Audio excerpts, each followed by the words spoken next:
Hello kawan-kawan, welcome back to the channel.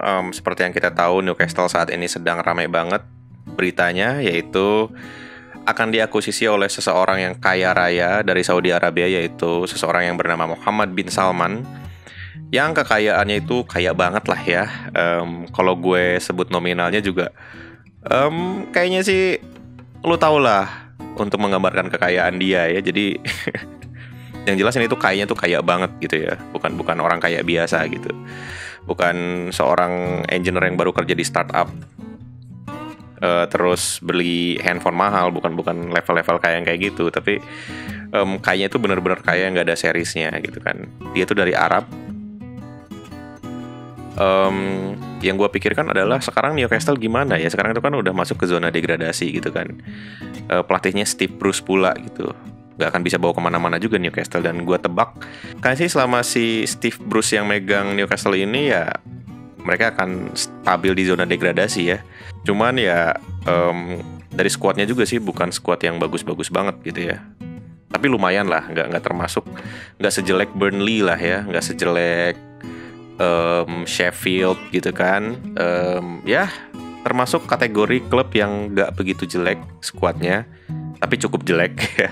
Yang gue bayangin itu gimana ya nanti Newcastle ya. Ini PR yang sangat besar buat si Muhammad bin Salman ini, karena sekarang aja Newcastle ada di zona degradasi. Sementara katanya kan pengen ngedatangin Kylian Mbappe, terus Erling Haaland, siapa lagi. Pokoknya pemain-pemain mahal tuh akan dibeli sama Newcastle. Tapi siapa yang mau main di Newcastle kalau misalkan di musim depan mereka itu nggak main di UCL gitu. Artinya tahun ini mereka harus ngejar UCL gitu kan. Dan otomatis itu tidak mungkin digapai dengan Steve Bruce. Gue jamin gak mungkin ya. Dan sekarang tuh udah beberapa pertandingan, kalaupun mau mulai dari sekarang gitu nge-replace pelatihnya. Nah, beberapa list dari pelatih yang paling potensial menjadi pelatihnya Newcastle itu adalah Antonio Conte. Antonio Conte seperti yang kita tahu, dia tuh nggak mau ngelatih suatu klub kalau pemain-pemainnya itu nggak sesuai dengan keinginan dia. Seperti Inter Milan ya. Di awal-awal udah pengen beli Lukaku tuh, yang harganya mahal banget ya. Sehingga ketika Inter menjuarai Serie A tuh duitnya tuh nggak nutupin biaya pembelian Lukaku ya. Terus beli siapa lagi? Beli Christian Eriksen, terus Achraf Hakimi, dan beberapa pemain tua ya kayak Ashley Young, Arturo Vidal. Jadi Antonio Conte ini merupakan pelatih yang banyak maunya ya. Jadi tapi kalaupun dia banyak maunya, ya itu worth it gitu. Dia bisa bawa Inter Milan menjuarai Scudetto yang sebelumnya Inter Milan tuh nggak banget gitu ya. Begitupun sekarang, apakah penunjukan Antonio Conte bisa memperbaiki keadaannya Newcastle, atau apakah Antonio Conte-nya mau ngelatih Newcastle? Menurut gue sih mau aja ya, karena Newcastle ini pada akhirnya duitnya itu nggak terbatas gitu. Jadi Antonio Conte bisa nge-request pemain-pemainnya. Tapi yang seru seandainya jadi Newcastle menggantikan Steve Bruce secepatnya, maka yang seru itu adalah Antonio Conte akan melatih Newcastle dengan skuad yang buruk gitu ya. Seperti yang kita seperti yang kita lihat sekarang, yang bagus cuma Alan Saint-Maximin doang waktu kemarin lawan Manchester United tuh. Nah, kalau gue lihat di sini beberapa pemain yang lumayan itu dari depan itu ada Callum Wilson, sisanya siapa? Nggak ada lagi. Terus di area saya pada Alan Saint-Maximin, Ryan Fraser tuh nggak bagus-bagus banget. Paling yang agak mendingan tuh Miguel Almiron ya. Terus ada siapa lagi? Nggak ada lagi. Paling si pemain muda nih, Sean Longstaff dan Joey Locke. Terus dari bek kanan itu Javier Manquillo, Matt Ritchie enggak. Terus siapa lagi? Nggak ada yang bagus lagi coy. Jamal Lascelles oke. Kipernya pun paling Dubravka oke sih ya, Dubravka ya. Karl Darlow tuh enggak sih. Nah, kalau kita lihat gak ada pemain bintang sama sekali itu. Pemain-pemain ini tuh nggak akan bawa Newcastle ke kancah Eropa juga, ke UCL.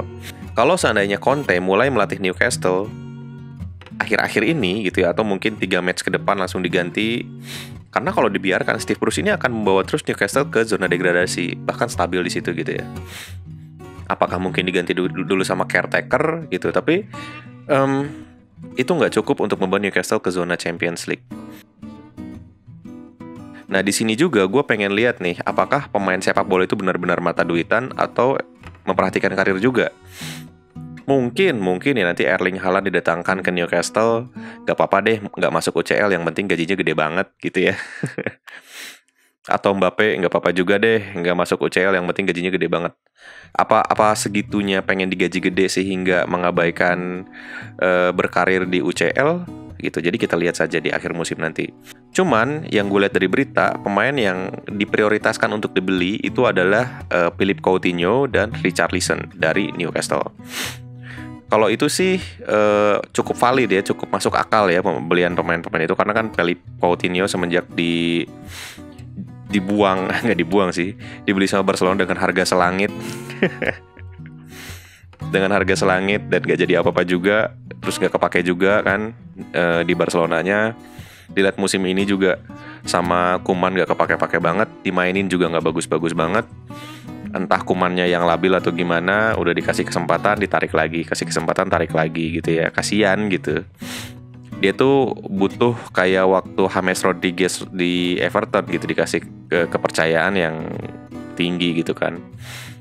Richarlison mungkin aja sih kalau digaji gede ya, karena kan si Everton juga kan gak masuk Champions League, jadi at least digaji gede lah ya. Cuman ya siapa lagi, kita lihat aja nanti deh. Yang jelas ini bakalan seru, dan juga Newcastle harus masuk ke zona UCL ya untuk mendapatkan pemain-pemain bintang. Kalaupun enggak, mungkin berproses. 2 tahun pertama itu nge-build up dulu karirnya, nge-build up dulu growth-nya gitu. Kayaknya sih di tahun ketiga ya mereka bisa membeli pemain-pemain bintang. Dan seperti yang kita lihat, Mbappe itu nggak mau memperpanjang kontrakan sama PSG kan. Nah, mau kemana nih Mbappe musim depan? Apakah tetap ke Real Madrid atau ke Newcastle? Ke Real Madrid, dia akan bersatu dengan beberapa pemain bintang dan itu impiannya dia ya. Sementara ke Newcastle, dia nggak masuk UCL gitu. Jadi ini dilema juga sih untuk pemain-pemain yang gila duit ya. Kalau mau sekalian aja tuh beli si Donnarumma tuh ya, kasihan tuh di PSG nggak dipakai tuh. Dan dia gila duit juga tuh ya. Ini yang bikin para manajer-manajer kayak Raiola, terus Jorge Mendes itu makin kaya aja dengan adanya si raja-raja ini ya. Jadi ini akan membuat Premier League itu menjadi liga terkuat di dunia sih kayaknya ya, dengan masuknya para raja ini. Dan PSG itu kayaknya nggak ada apa-apanya sih.